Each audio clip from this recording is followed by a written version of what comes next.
Fala pessoal, sejam bem-vindos a mais um vídeo do canal, depois de algum tempo de inatividade aí, por falta de tempo, alguns contratempos também. Estamos de volta, mas agora vamos tentar enfileirar de novo aí vídeos para o canal. E hoje a gente vai falar sobre The Worst Person in the World, a pior pessoa do mundo, tradução literal para português. É um filme norueguês que está ganhando destaque aí na temporada de premiações, inclusive está bastante cotado para o Oscar, até como favorito também.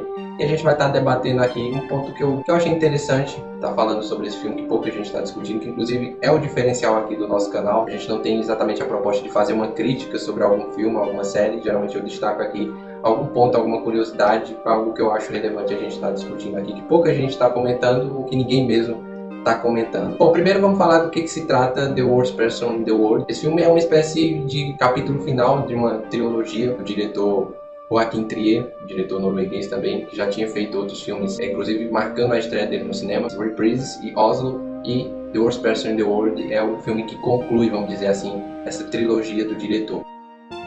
O filme ele é protagonizado pela Renate Reinsve. Ela interpreta a Julie, que é uma personagem que ela sofre com indecisões na vida dela, né, na carreira, principalmente em relacionamentos, na vida amorosa.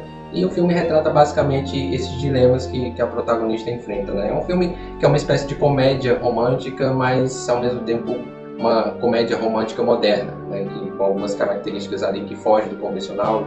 Tem algumas pegadas de drama, algumas pegadas sombrias, enfim.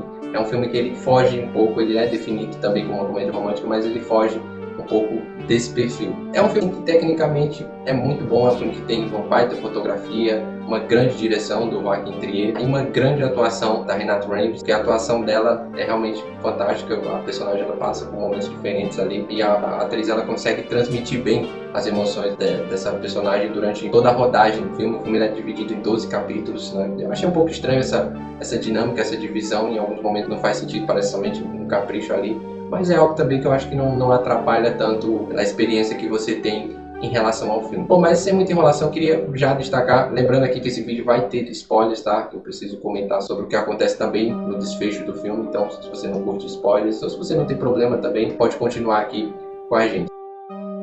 É o seguinte, muita gente está destacando em relação a esse filme a empatia que criou com a protagonista, por essa questão das indecisões dela. A gente tem hoje uma geração que é muito forte como característica essa questão da indecisão, seja na vida profissional, sobre o que você quer para o seu futuro, como também na vida pessoal em relação a relacionamentos, você não sabe ao certo aquilo que você está buscando, né? Essa nova geração dos jovens, eles sofrem muito com esse problema e eu acredito que muita gente que assistiu, que acompanhou esse filme, acabou se identificando também com essa característica da protagonista. E eu definiria, de certa forma, também até pelo filme ele fugir do convencional, ela como uma anti-heroína, que é o caso da protagonista também, né? Ela acaba tendo esse perfil de uma pessoa indecisa, e eu acredito que a indecisão ela acaba sendo um defeito que a gente tem como ser humano também. E a protagonista ela acaba, nesses relacionamentos que ela tem, sofrendo muito com essa indecisão, e muita gente está criando essa empatia pela personagem.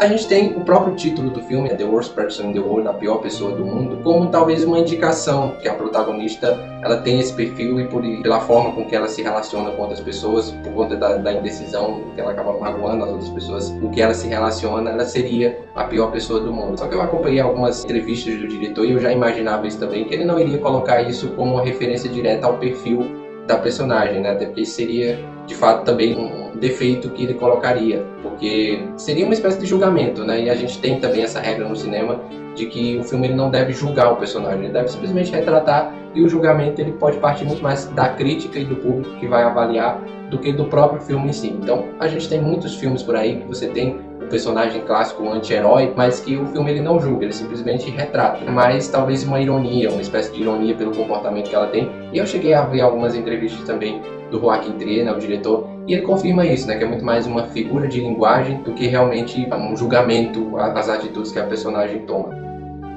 Então a relação aí que eu faço não é exatamente ao que o filme julga a personagem, como o filme julga, né, na verdade ele não julga a personagem, mas a forma como as pessoas estão avaliando o filme, porque como eu falei, muita gente está criando essa empatia pela protagonista, só que não existe também uma avaliação de que essas atitudes que ela toma acabam gerando um sentimento ruim, acaba gerando uma mágoa nas pessoas com que ela se relaciona, né? Na verdade, isso é muito mais uma reflexão também da nossa sociedade do que exatamente do filme em si, porque como eu falei, o filme ele não julga a protagonista, né? Ele deixa aberto para que as pessoas julguem. Eu fiquei curioso em relação ao fato das pessoas elas não estarem destacando exatamente a relação complicada que ela teve com os personagens que ela se relacionou, e sim somente a empatia que ela gerou através dessa indecisão dela, porque as pessoas também são indecisas na vida cotidiana em relação a relacionamentos amorosos e tudo mais. Mas o que acontece? Essa questão da indecisão, ela acaba gerando muitas vezes desilusão amorosa. De certa forma, você magoa a outra pessoa por conta das decisões que você toma, da falta de decisões que você toma. Você se relaciona com outra pessoa e você acaba causando essa desilusão amorosa por você não saber até que ponto você quer chegar, se você quer realmente estar dentro daquele relacionamento. E você sabe, muitas vezes, a perspectiva do seu parceiro ou da sua parceira, e você não compactua, mas você omite o que você está pensando em relação a isso. Seja por ansiedade, seja por medo, pelo término do relacionamento. E isso gera, até de certa forma, no momento do término, um egoísmo da sua parte também. E é o que faz a protagonista, a Julie. Ela se relaciona com dois personagens, que é o Axel e o Eyvind. Ela se relaciona, inclusive, quando ela está com um, ela acaba se relacionando com outro, e quando está com outro, ela não sabe ao certo se quer continuar com ele, e acaba tendo ainda sentimento pelo outro. E no fim das contas, ela acaba magoando os dois. A forma como ela termina esses dois relacionamentos, de uma forma muito abrupta, acaba magoando muito os dois personagens com que ela cria esse relacionamento. E isso acaba gerando também, de certa forma, nos dois, uma desilusão amorosa. Porque geralmente quando você tem um protagonista que ele é anti-herói, a gente define ele, né, como um cara de caráter duvidoso, como uma pessoa de caráter duvidoso. São personagens interessantes porque são personagens complexos. Geralmente personagens que têm essas características, essa moral duvidosa, eles acabam sendo personagens também interessantes porque eles fogem também naquele perfil certinho. E a personagem da Julie, ela é uma personagem interessante porque ela é uma personagem complexa, ela é uma personagem também que foge do convencional, que no fim das contas termina sozinha, sem ninguém, que ela não precisa exatamente de um relacionamento para viver bem. Mas o que pega é justamente a avaliação que as pessoas fazem, não chamando a atenção pro fato dela ter causado uma desilusão amorosa também. A gente tem muito isso em relacionamentos hoje em dia, né? Das pessoas elas acabarem pensando muito mais nelas do que na outra pessoa com que você se relaciona. Então eu acredito que a indecisão hoje em dia ela é um comportamento muito forte da sociedade. As pessoas hoje elas estão cada vez mais indecisas sobre o que querem da vida, mas isso muitas vezes acaba magoando a outra pessoa com que você se relaciona.